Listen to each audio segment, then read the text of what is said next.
வணக்கம் நண்பர்களே, இன்னைக்கு நம்ம ஒரு திகில் கதை கேட்க போறோம். எங்கள் வீட்டின் பின்னாடிதான் ஹெப்சிபா அத்தையின் வீடிருந்தது. அவர்கள் வீட்டின் கொல்லைப்புறத்தில் இருந்து பார்த்தால் பறந்து விரிந்த சிட்லப்பாக்கம் ஏரி தெரியும். சாந்தமும் அழகும் நிறைந்த விஷயங்கள் எல்லாமும் பயமுறுத்தக்கூடிய தன்மையையும் தனக்குள் கொண்டிருப்பதைப் போல் அந்த ஏரி மௌனமானதொரு பயத்தை பார்ப்பவர்களுக்கு கொடுத்து கொண்டிருந்தது என்றே நினைக்கிறேன். அதனால்தான் என்னவோ எவ்வளவோ பேர் வந்து பார்த்தும் யாரும் அந்த வீட்டுக்கு குடிவரவில்லை. ஹெப்சிபா அத்தை தன் மகள் ஜெனிபர் அக்காவோடு நாகர்கோயிலில் தங்கி 2 ஆண்டுகள் ஆகிவிட்டது. இந்த 2 ஆண்டுகளில் 3 குடிகள் அந்த வீட்டுக்கு வந்து போயினர். கடைசியாக இருந்த பேச்சுலர் ஆட்கள் சொல்லிக் கொள்ளாமல் காலி செய்து போய் 6 மாதங்கள் ஆகிவிட்டிருந்தது. 3 வாலிபர்களும் தங்கள் துணிமணிகளை கூட எடுக்காமல் வீட்டை விட்டு போய்விட்டனர். ஹெப்சிபா அத்தைதான் ஊரிலிருந்து வந்து அவர்கள் துணிமணிகளை ஆள் வைத்து எடுத்து போட்டார். அட்வான்ஸ் கழிஞ்சு போய் 2 மாசம் வாடகை வேற பாக்கி என்று புலம்பிக் கொண்டே சென்றார் அத்தை. இவங்கெல்லாம் ஏதாவது பேங்க்ல லோன் வாங்குவானுங்க, கட்ட முடியலனா இப்படித்தான் திடீர்னு வீட மாத்திட்டு போயிட்டு வானுங்க என்று சொல்லி அப்பாதான் முன்னாள் வங்கி மேலாளர் என்பதை நிரூபித்தார். அந்த வாலிபர்கள் போனதற்கு பின்பு வீட்டை வந்து பார்த்த 50 சொச்ச பேர்களில் ஒருவர் கூட அந்த வீட்டை குடியிருக்க இறுதி செய்யவில்லை. எங்கள் வீட்டின் பக்கவாட்டில் 3வது குறுக்கு தெரு இருந்தது. குறுக்கு தெருவின் கடைசியில் வடக்கே பார்த்தவாறு ஹெப்சிபா அத்தையின் வீடு அமைந்திருந்தது. பிரதான சாலையில் செல்வோருக்கு அங்கே அப்படி ஒரு வீடு இருப்பது கவனத்திற்கு வராது என்பதால் ரோட்டின் மேல் இருந்த எங்கள் வீட்டில் டூலெட் பலகை மாட்டியிருந்தோம். அத்தை வீட்டின் சாவியும் எங்களிடம்தான் இருந்தது. யாராவது அந்த பலகையை பார்த்துவிட்டு எங்கள் வீடுதான் காலியாக இருக்கிறது என்று எண்ணிக்கொண்டு வந்து கேட்பார்கள். இந்த வீடில்லை, பின் வீடு என்று சொல்லி ஒவ்வொருவருக்கும் சாவி கொடுப்பதே எங்கள் வேலையாக இருந்தது. இதில் எனக்கு உடன்பாடில்லை. இதெல்லாம் தேவையில்லாத வேலை என்று நான் அலுத்துக் கொண்டாலும் ஏதோ சின்ன உதவி, என்ன குறைஞ்சிட போறோம் என்று அம்மா சொல்லுவாள். ஆனாலும் யாருமே குடி வரமாட்டேன் என்கிறார்கள் எனும் போது அம்மாவுக்கும் அவ்வப்போது சலிப்பு வந்து போகும். இந்த ஜெனிபர் அம்மாக்கு புரியவே மாட்டேங்குது. அட்டாச் பாத்ரூம் இல்ல, ஒன்னும் இல்ல, 7 ரூபா வாடகை சொன்னா யார் வருவா? 6000 சொல்லலாம் என்பாள். நமக்கேன் அதெல்லாம்? வந்து பாக்குறவங்களுக்கு சாவி கொடுக்க போறோம், அவ்ளோதான் நம்ம வேலை என்பார் அப்பா. யார் கேட்டாலும் சாவியை கொடுத்துவிட்டு போர்ட்லயே போன் நம்பர் இருக்கு பாருங்க, வாடகை மத்த விஷயங்களாம் நீங்களே பேசிக்கோங்க என்று சொல்லிவிட்டு உள்ளே வந்துவிடுவோம். வீட்டை பார்த்துவிட்டு வருபவர்கள் சொல்லும் காரணங்கள் எங்களுக்கு மனப்பாடம் ஆகிவிட்டிருந்தது. வீடு நல்லாதான் இருக்கு, ஆனா பாத்ரூம் தான் வெளில வரணும் போல இருக்கே என்பார்கள். பாத்ரூம்லாம் பிரச்சனை இல்லங்க, இந்த ஏரி இருக்கே, பொம்பள புள்ளைங்க இருக்காங்க, சேஃப்டி பத்தாது இல்ல, ஏரிய ஒட்டி புதர் மண்டி கிடக்கு, பாம்புலாம் ஊர்ந்து வந்துருச்சுனா ஏதாவது திருட்டு பயம் இருக்குமா? ஆளாளுக்கு ஏதோ சொல்லி சாவியை திருப்பித் தருவார்கள். இப்படியாக சாவி கொடுத்து வாங்கும் படலம் தொடர்ந்து கொண்டே இருந்தது. 10 நாட்களுக்கு முன்பு 2 பேர் வீடு பார்க்க வந்தார்கள். சாவியை நான் தான் கொடுத்தேன். அம்மாவும் அப்பாவும் அக்காவை பார்க்க திருச்சிக்கு சென்றிருந்தார்கள். வாடகை எவ்ளோங்க என்றார் ஒருவர். அது ஒரு ஞாயிறு என்பதால் நானும் ஓய்வாக இருந்தேன். அதனாலேயே அவர்களுக்கு நிதானமாக பதில் சொன்னேன். 7000. 500 ரூபாய் குறைச்சிக்க கூடாதா? வீட்டை பார்ப்பதற்கு முன்பே இந்த சம்பாஷணை நடந்தது. வீட முதல பாருங்க, ஓனர் நாங்க இல்ல, அவங்க நம்பர் தரோம் பேசிக்கோங்க என்றேன். சாவியை வாங்கிக் கொண்டு சென்றார்கள். இருவருக்குமே 40 சொச்சம் வயது இருக்கலாம். ஒருவரின் நடையில் கொஞ்சம் தள்ளாட்டம் இருந்தது. யார்கிட்ட சாவி கொடுத்தாலும் ஒரு பார்வை பார்த்துக்கோ, யார் என்னன்னு தெரியாதுல என்று அம்மா சொன்னது நினைவிற்கு வந்தது. நான் எங்கள் வீட்டின் கொல்லைப்புறத்தில் வந்து நின்றேன். எங்கள் வீட்டிற்கும் ஹெப்சிபா அத்தையின் வீட்டிற்கும் இடையே ஒரு மதில் சுவர் இருந்தது. ஆனால் அது ஒன்றும் அவ்வளவு உயரமில்லை. எங்கள் வீட்டு பக்கம் நின்று கொண்டால் அவர்கள் வீடு முழுக்க நன்றாகவே தெரியும் உயரத்தில்தான் அந்த சுவர் இருந்தது. சிறுவயதில் அங்கே சுவர் எதுவும் இல்லை.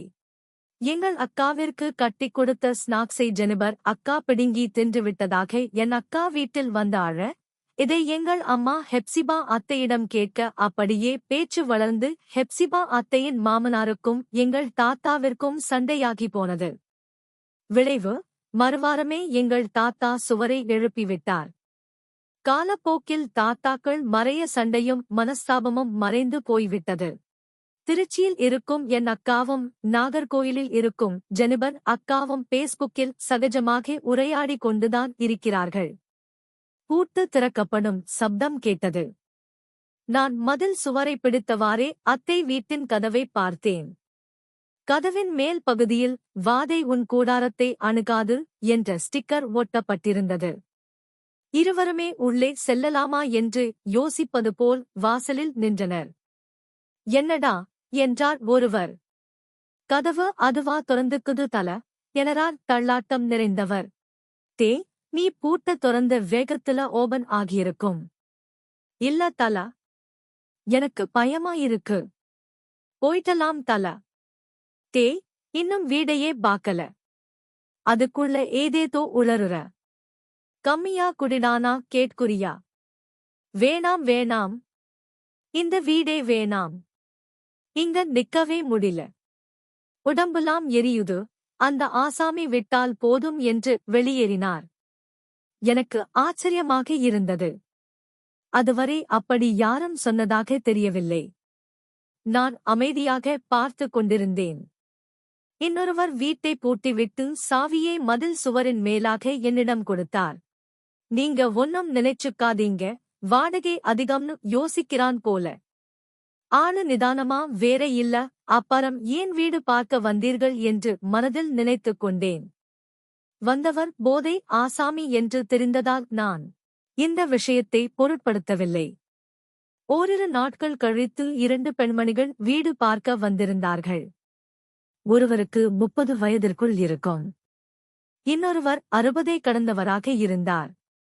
கிறிஸ்டின் வீடுன்னு சொன்னாங்களேபா, வீடு எல்லாருக்கும் கொடுப்பாங்களா இல்ல இயேசு சாமி கும்பிடுறவங்களுக்கு மட்டும் தானா என்று வினவினார் வயதான பெண்மணி.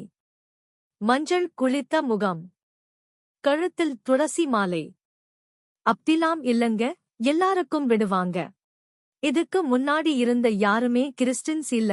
இதை சொன்னதும் அந்த பெண்மணியின் முகத்தில் வீடே கிடைத்துவிட்ட சந்தோஷத்தை பார்த்தேன். நாங்க இப்ப இருக்க வீட்ல ஹவுஸ் ஓனர் பையனுக்கு கல்யாணம்னு காலி பண்ண சொல்லிட்டாங்க. என் பையன் மெப்ஸ்குள்ள சூப்பர்வைசரா இருக்கான். இந்த ஏரியால இருந்தாதான் போயிட்டு வர கரெக்டா இருக்கும். வாடகையும் இந்த ஏரியால தான் கொடுக்குற அளவுக்கு இருக்கு என்று சொன்னவாறே சாவியை வாங்கிக் கொண்டார். நீங்க வீட பாத்துருங்க. பிடிச்சிருந்தா வாடகை கம்மி பண்ண சொன்னாலும் கம்மி பண்ணுவாங்க. எனக்கு அந்த பெண்மணியை பார்க்கும்போது என் அப்பாயின் நினைவு வந்துவிட்டதாலும் அவர்களுக்கு வீடு பிடித்துவிட்டால் சாவி கொடுக்கும் வேலையிலிருந்து நாங்கள் விடுபடலாம் என்பதாலும் அந்த வீடு அவர்களுக்கு பிடித்து போக வேண்டும் என்று மனதில் வேண்டிக் கொண்டேன். சில நிமிடங்களில் எங்கள் வீட்டின் கேட் வேகமாக தட்டப்பட்டது. நான் வெளியே வந்தேன். அந்த 2 பெண்களும் நின்று கொண்டிருந்தனர். வயதானவர் முகத்தில் வியர்வையும் பதட்டமும் வெளிப்பட்டது. இந்த வீடு வேணாண்டா தங்கம். செத்தவங்க உட்கார்ந்திருக்காங்க உள்ள. அல்பாயுசுல போனவங்க அழுதுகிட்டு கிடக்குதுங்க. காவு வாங்காம போகாதுங்க. சாவியை என்னிடம் கொடுத்த அந்த வயதான பெண்மணி தன் துளசி மாலையை தொட்டு, மகமாயி கூட இரு என்று தனக்குத்தானே சொல்லிக் கொண்டார். அவர் சொல்வதை கிரகித்துக் கொள்ளவே எனக்கு சில நொடிகள் தேவைப்பட்டன. உடனிருந்த பெண்ணும் அவள் வயதானவரின் மருமகளாக இருக்கக்கூடும். என்னைப் போல என்ன சொல்வது என்று தெரியாதவளாய் வயதான பெண்மணியின் முகத்தையே பார்த்து கொண்டிருந்தாள். சிறிது நேரம் அவர்கள் போகும் திசையையே பார்த்து கொண்டு நின்றேன். பயமாக இருக்கிறது, வீட்டிற்குள் போக மாட்டேன் என்று சொன்ன குடிகாரர் நினைவிற்கு வந்தார். 6 மாதங்களுக்கு முன்னர் இரவோடு இரவாக வீட்டை காலி செய்து கொண்டு ஓடிய வாலிபர்களும் நினைவிற்கு வந்தனர். என் மனதில் என்னென்னமோ எண்ணங்கள் ஓட ஆரம்பித்துவிட்டன. ஏனெனில் எங்கள் தெருவை சேர்ந்த அசோகன் மாமா வித்யா அத்தை இருவரும் ஏரியில் குதித்து தற்கொலை செய்து கொண்ட சில நாட்களில்தான் அந்த வாலிபர்கள் வீட்டை விட்டு ஓடினர். அவர்கள் தற்கொலை செய்து கொண்டதற்கு தெருவில் நிறைய காரணங்கள் சொல்லினர். கடன், நோய், குழந்தை இல்லாமல் போனது என பட்டியல் நீளும். ஆனால் யாருக்கும் உண்மை தெரியவில்லை. ஆம்புலன்ஸ் வரும் வரை கங்கை அம்மன் கோவில் எதிரேதான் அவர்களின் உடலை வைத்திருந்தார்கள். நான் கூட போய் பார்க்கலாமா என்று நினைத்தேன். வயசு புள்ளடா நீ, அங்கெல்லாம் போய் நிக்காத, அம்மா சொன்னாள். உசுர் இருக்க வரை தான்மா எல்லாம். அப்பறம் ஒன்னும் இல்ல என்று நான் சயின்ஸ் வசனம் எல்லாம் பேசினேன். அம்மா கண்டிப்பாக போகக்கூடாது என்று சொல்லியதால் நான் வெளியே செல்லவில்லை. அந்த துர்மரணத்திற்கு பிறகு ஓரிரு மாதங்களில் ஏரியில் வீட்டுக்கு தெரியாமல் குளிக்கச் சென்ற 3 சிறுவர்கள் இறந்து போனார்கள். இருவருக்கு 12 வயது, ஒருவனுக்கு 10 வயது. அசோகன் வித்யா தம்பதியர்தான் காவு வாங்கி இருப்பார்கள் என்று காற்றில் செய்திகள் வந்து போயின. இப்போது இந்த பெண்மணி உள்ளே ஒரு ஜோடியை பார்த்தேன் என்று சொன்னதும் எல்லா புள்ளிகளும் என் மனதிற்குள் இணைந்து என்னை ஆட்டி வைக்கத் தொடங்கின. அன்று இரவு என்னால் உறங்க முடியவில்லை. என் அறை வீட்டின் கடைசியில் அடுப்படியை ஒட்டியவாறு இருந்தது. என் அறையின் பின்னே 4 கதவுகள் கொண்ட பெரிய ஜன்னல் இருந்தது. அதை திறந்தால் ஹெப்சிபா அத்தையின் வீடு தெரியும். எனவே அவ்வளவு அருகாமையில் உறங்க நான் விரும்பவில்லை. முன்னே பட்டாசாலையில் வந்து படுத்துக் கொண்டேன். தூக்கம் வரவில்லை. அசோகனும் வித்யாவும் நினைவில் வந்து போயினர். அவர்கள் இறக்கும்போது 50 வயதிற்கு மேலே இருக்கும். அவர்களின் வீடு எங்கள் வீட்டிலிருந்து 10 வீடு தள்ளி இருந்தது. நான் சிறுவயதில் கிரிக்கெட் விளையாடும் போது அவர்கள் வீட்டினுள் விழுந்த பந்தை எடுக்க பல முறை சென்றிருக்கிறேன். வித்யா அத்தை எப்போதுமே கோபமாகவே இருப்பார்.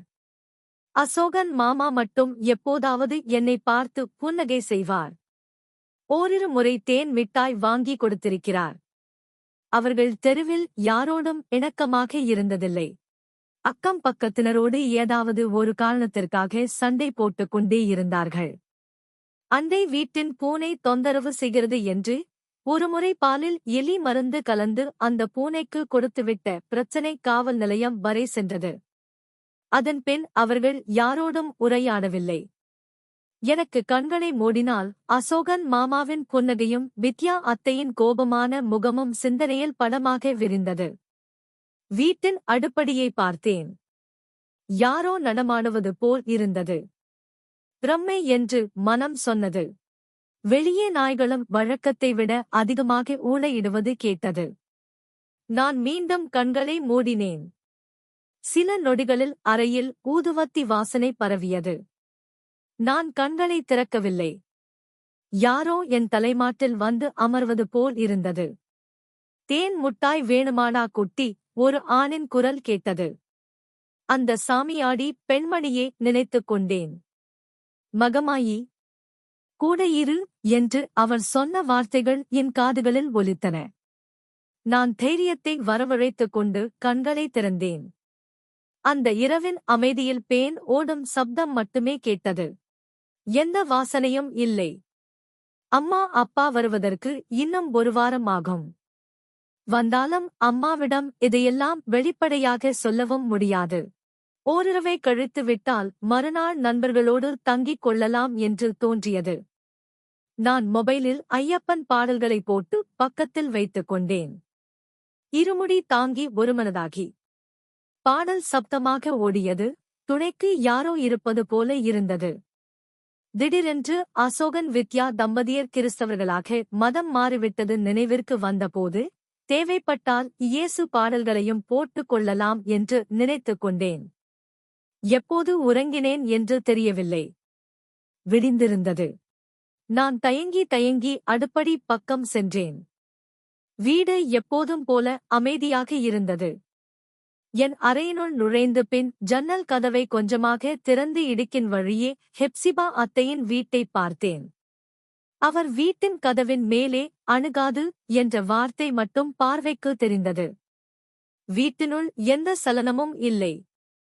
அந்த வயதான பெண்மணி ஏதோ உளறியிருக்கிறார். நான்தான் அதை மனதில் போட்டு தேவையில்லாமல் குழப்பிக் கொண்டு இருக்கிறேன் என்ற எண்ணம் தோன்றியதும் எனக்கு கொஞ்சம் தைரியம் பிறந்தது. குளித்துவிட்டு பாலாஜி மெஸ்ஸிற்கு சென்று சாப்பிட்டுவிட்டு வந்தேன். கொரோனா காலத்திற்கு பிறகு வீட்டிலிருந்தேதான் வேலை. வர்க் ஃப்ரம் ஹோமின் சாதகங்களை கண்டுகொண்ட என் நிறுவனம் மாத கடைசியில் ஒரு வாரம் அலுவலகம் வந்தால் போதும் என்று சொல்லிவிட்டது. நான் என் வேலையில் மூழ்கினேன். மாலையில்தான் மீட்டிங் எல்லாம். பகலில் மெயிலுக்கு பதில் அளிப்பதை தவிர பெரிய வேலை இருக்காது. சார் என்ற குரல் கேட்டது. வெளியே யாரோ நிற்பது தெரிந்தது. மணியை பார்த்தேன். 11:15 என்றது லேப்டாப் திரை. லேப்டாப்பை ஓரமாக வைத்துவிட்டு வாசலுக்கு வந்தேன். அங்கே நின்ற பையனுக்கு 25 வயது இருக்கலாம். ஒல்லியாக உயரமாக இருந்தான். கருப்பு நிற சட்டை அணிந்திருந்தான். என்னை பார்த்ததும் ப்ரோ இந்த டூலெட் போர்ட்டில் இருந்த நம்பருக்கு பேசினேன். உங்க கிட்ட கீ வாங்கிக்க சொன்னாங்க என்றான். நாங்கள் ஹெப்சிபா அத்தையின் வீட்டை நோக்கி நடந்தோம். நான் போயிருக்க வேண்டாம்தான். ஆனால் அந்த வீட்டை தவிர்த்துக் கொண்டே போனால் என் வாழ்நாள் பூராவும் பயம் போகாது என்று என் அறிவு சொல்லியது. பயத்தை போக்க ஒரே வழி நம்மை பயமுறுத்தும் விஷயத்தை எதிர்கொள்வது என்ற முடிவோடு நான் ஹெப்சிபா அத்தையின் வீட்டை அடைந்தேன். வாதே உன் கூடாரத்தை அணுகாது. பூட்டை திறந்தும் கதவு திறந்து கொள்ள மறுத்தது. பழைய கதவு ஜாம் ஆகியிருக்கு என்றான் அவன். இருவரும் சேர்ந்து கதவை தள்ளினோம். திறந்து கொண்டது. பகல் வேளையிலும் வீட்டில் வழக்கத்திற்கு மாறான இருட்டு இருந்தது. அந்த பையன் லைட்டின் ஸ்விட்சை தேடினான். நான் மொபைல் டார்ச்சை இயக்கினேன். முதலில் பட்டாசாலை, இடது புறம் ஒரு அறை. பட்டாசாலையை கடந்தால் ஒரு அடுப்படி, அடுப்படிக்கு இடது புறம் இன்னொரு அறை. இதுதான் அத்தையின் வீடு. நான் பட்டாசாலையில் நின்று கொண்டு மொபைல் வெளிச்சத்திலேயே இதையெல்லாம் கவனித்தேன். சிறுவயதில் பார்த்த வீடு. உள்ளே வந்து பல வருடங்கள் ஆகிவிட்டது. அவன் லைட் ஸ்விட்சை கண்டு கொண்டான். டியூப்லைட் மங்கலான ஒளியை வெளிப்படுத்தியது. அவன் இடது அறையை பார்த்துவிட்டு அடுப்படி நோக்கி நடந்தான். அவனோடு போகலாமா வேண்டாமா என்கிற தயக்கம் இருந்தது. யாரோ ஒரு பிள்ளையே அப்படி தனியாக விடுவதும் தவறு என்று தோன்றியதால் நான் அவன் பின்னே சென்றேன். அடுப்படிக்கு இடது புறத்தில் இருந்த அறைக்கதவும் திறக்க மாட்டேன் என்றது. ஒருவேளை அங்குதான் அசோகன் வித்யா தம்பதியர் இருக்கிறார்களா என்ற எண்ணம் ஒரு நொடி வந்து போனது. தேக பலம்தா என்றால் அவனோ தேகத்தை தந்திடுவான் என்று என்னை அறியாமல் முணுமுணுத்தேன். அந்த பையன் என்னை ஆச்சரியமாக பார்த்ததை நான் சட்டை செய்யவில்லை. உள்ளறை கதவும் திறந்து கொண்டது. அது சிறிய அறை. இந்த ரூம் நல்லா பிரைவேட்டா இருக்கு. நான் எடுத்துப்பேன் என்றான் அவன். அடுப்படியின் வலது மூலையில் கொல்லை வாசல். பின்கதவை திறந்து ஏரியை பார்த்தோம். ஓ, லேக் வியூவா? சூப்பர் என்றான். வீடு நல்லா இருக்கு ப்ரோ, அவன் சந்தோஷமாக சொன்னான். நாங்கள் குறுக்குத் தெருவில் நின்று பேசினோம். மீடியாவில் வேலை செய்வதாக சொன்னான். திரைப்படம் இயக்குவதே வாழ்வியல் லட்சியம் என்றான். வெளியில் அதிகம் பிரபலமாகாத வளர்ந்து வரும் ஒரு இயக்குனரின் பெயரை சொல்லி அவரிடம் உதவி இயக்குனராக வேலை பார்த்ததாக சொன்னான். ஆனால் எனக்கு நிறைய படங்கள் பார்க்கும் பழக்கம் இருந்ததால் அந்த இயக்குனர் இயக்கிய படத்தை உடனடியாக நினைவு கூர்ந்தேன். அவனுக்கு அதிக சந்தோஷம் வந்துவிட்டது. நான், என் 2 ஃப்ரெண்ட்ஸ் தான் ப்ரோ. எனக்கு வீடு பிடிச்சா போதும். அவங்க ஓகே சொல்லிடுவாங்க. இன்னைக்கு அமாவாசை, நல்ல வீடு கிடைச்சா இன்னைக்கே டோக்கன் அட்வான்ஸ் கொடுத்துருன்னு எங்க அம்மா காலையில இருந்து ஒரே போன். எனக்கு இதுலெல்லாம் பெருசா நம்பிக்கை இல்ல. விட்டா எங்க அம்மா இன்னைக்கே குடி வர சொல்லிடுவாங்க போல. அவன் புன்னகைத்தான். நானும் சம்பிரதாயமாக புன்னகை செய்தேன். சரி ப்ரோ, நாங்க நெக்ஸ்ட் வீக்கே வந்துடுவோம். புது இடம்னு நினைச்சேன். பரவால்ல, நீங்க நல்லா பேசுறீங்க. நாம நிறைய பேசுவோம் ப்ரோ என்றான். இங்க யாராவது சமைச்சு தரவங்க இருக்காங்களா ப்ரோ என்று வினவினான். நான் என் அம்மா ஊரிலில்லை. என் அம்மாவிற்கு யாரையாவது தெரிந்திருக்கலாம், வந்ததும் கேட்டுச் சொல்கிறேன் என்று சொன்னேன். ஹெப்சிபா ஆண்டி நல்ல டைப் தான். பேசுனீங்கன்னா வாடகையே குறைப்பாங்க என்றேன்.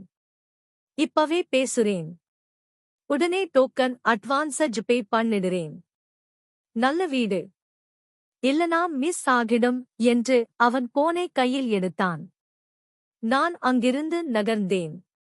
அந்த வீட்டுக்கு வர ஆள் உறுதி ஆகிவிட்டது. எனக்கு சந்தோஷத்தை தந்தது. இனிமேல் பயம் இல்லை. சாவி கொடுக்கும் அலைச்சலும் இல்லை. கிழவி மருமகள் மேலே இருக்க காண்டல கதை உற்றுக்கு என்று மனதிற்குள் சாமியாடியை பற்றி நினைத்துக் கொண்டே நான் என் வீட்டிற்குள் வந்து என் வேலையை பார்க்கத் தொடங்கினேன். மணி சரியாக 12 ஆனது.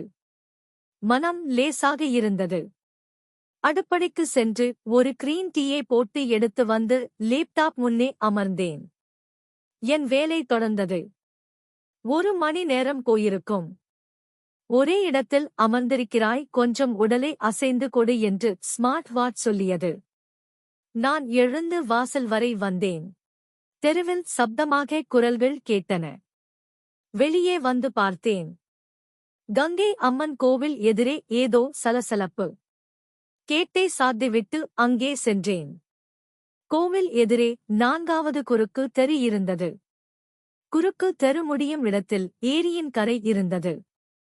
அங்கே கோவிலின் வேப்பமரம் ஒன்றும் இருந்தது. வேப்பமரத்தை சுற்றி நிறைய கூட்டம். போற நாய் எங்கேயோ போக வேண்டிதான. நம்ம ஏரியாவுல வந்தா விழும் என்று எங்கள் தெருவின் பிரபல குடிகாரன் காக்கியன் தன் பாட்டிற்கு எதையோ பேசிக்கொண்டே என்னை கடந்து போனான். நான் வேப்ப மரத்தை நோக்கி நடந்தேன். 2 போலீஸ்காரர்கள் நின்று கொண்டிருப்பது தெரிந்தது. எதிரே வெளிப்பட்ட ஜெயா அக்கா, யாரோ ஒரு பையன் தற்கொலை பண்ணிக்கிட்டானாம்பா என்று.